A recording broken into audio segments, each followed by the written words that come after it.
যেটা বলছিলাম, আল্লাহ রসুল সাল্লাল্লাহু আলাইহি ওয়াসাল্লাম বলছেন মেয়েদের জন্য নফল নামাজ কোনো দরকার নেই, যদি করে আলহামদুলিল্লাহ গোল্ডেনে পাবে। কিন্তু যদি কোনো মেয়ে শুধু 5 ওয়াক্ত ফরজ নামাজ আদায় করে, আমাদের দেশে মহিলারা অনেকে নামাজ পড়েন কিন্তু বসে আছে নাকি? ফরজ নামাজ বসে পড়লে কিন্তু হবে না, যিনি দাঁড়াতে পারেন পুরুষ হোক মহিলাও দাঁড়িয়ে পড়া ফরজ।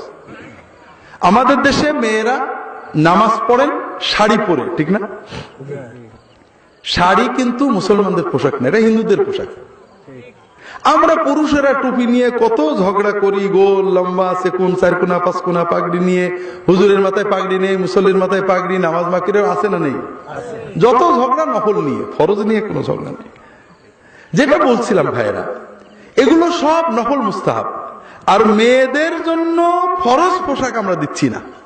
মেয়েদের ফরজ পোশাক এবং সুন্নত পোশাক সেটা হলো পুরো ম্যাক্সি, এই গলা দিয়ে পায়ের গোড়ালির নিচু পর্যন্ত ঝুল হবে, এই কবজি পর্যন্ত বা আঙুল পর্যন্ত হাতার ঝুল হবে, এইরকম ম্যাক্সি।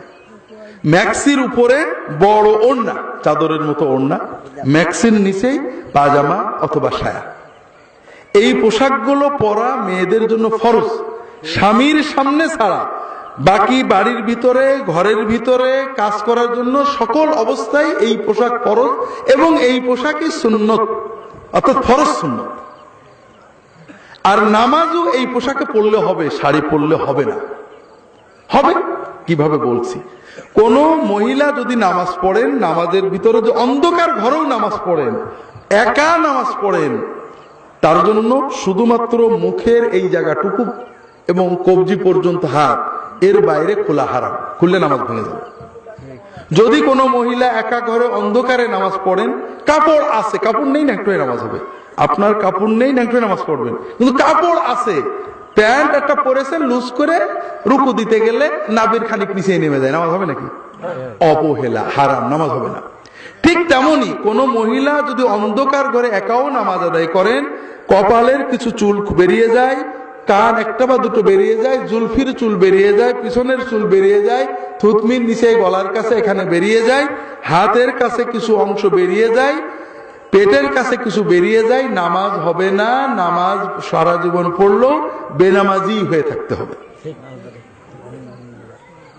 এই মসলাতে আপনাদের কারোরই খারাপ লাগছে না তো? আপনাদের বউদের বিরুদ্ধে বলেছি, আপনাদের কথা বলিনি। হ্যাঁ, বউরা দোজকে গেলে আমাদের কি সমস্যা, ঠিক না? আছে, বউয়েরা দোজকে গেলে আমরা কোথায় যাব? হ্যাঁ, টেনে নিয়ে যাবে সে পরীক্ষণ। কিন্তু এইরকম চিন্তা করেন না আজীবন জ্বালাইছে, ও দোজকে যাক, আমি একটা হুর পাবো, এই চিন্তা করেন না। কিন্তু ও যখন দোজকে যাবে আপনার টেনে নিয়ে যাবে। আমার কাছে একজন মহিলা দুবাই থেকে ফোন করেছে, খুব কান্নাকাটা করে, চিটাগাঙের মানুষ, যে স্বামীটা ঠিক করে নামাজ পড়তে চায় না, কত বলি, জুমার দিনে যায় তাও দেরি করে যায়। তাহলে দেখেন, আপনি আর বেশি বলেন না, আপনার স্বামীকে বললে সওয়াব পাবেন, কিন্তু আপনার স্বামী যতই গুনাহ করুক আপনার কোনো গুনাহ হবে না, কিন্তু বউ গুনাহ করলে স্বামীর কি হবে? গুনাহ হবে। কাজে বেশি বললে তিক্ততা হবে। আপনি সেজদায় যে আল্লাহর কাছে দোয়া করেন স্বামীর জন্য, আর বেশি নসিহত করেন না, কারণ স্বামীর জন্য নসিহত করা ফরজ, আর স্ত্রীর জন্য স্বামীকে নসিহত করা ফরজ না। করেছে বেচারা, শুনে না, কি করবে? যাই হোক, অনেক কষ্টের কথা। স্বামীরা অনেক জালেম আছে, যেটা বলছিলাম, আবার বউরাও জালেম আছে, একেবারে কম না, যেটা বলছিলাম। তাহলে আপনার স্ত্রীকে আপনি বাড়ি গিয়ে বুঝাবেন, নামাজে আমাদের দেহ ঢাকা রাখতে হবে। যদি কেউ শাড়ি পরে নামাজ পড়েন, তাহলে পারে তার হাতা, ব্লাউজের হাতা কোনটুকু হবে? হ্যাঁ, এবং ঝুল ছায়া পর্যন্ত যেতে হবে। আর উপরে শুধু মাথায় শাড়ির আঁচল দিলে হবে না, মাথার উপরে আলাদা একটা বড় ওড়না অথবা হিজাব দিয়ে আঁটতে হবে, যেন এগুলো খুলে বেরিয়ে না যায়। কথা কি বুঝতে পেরেছেন?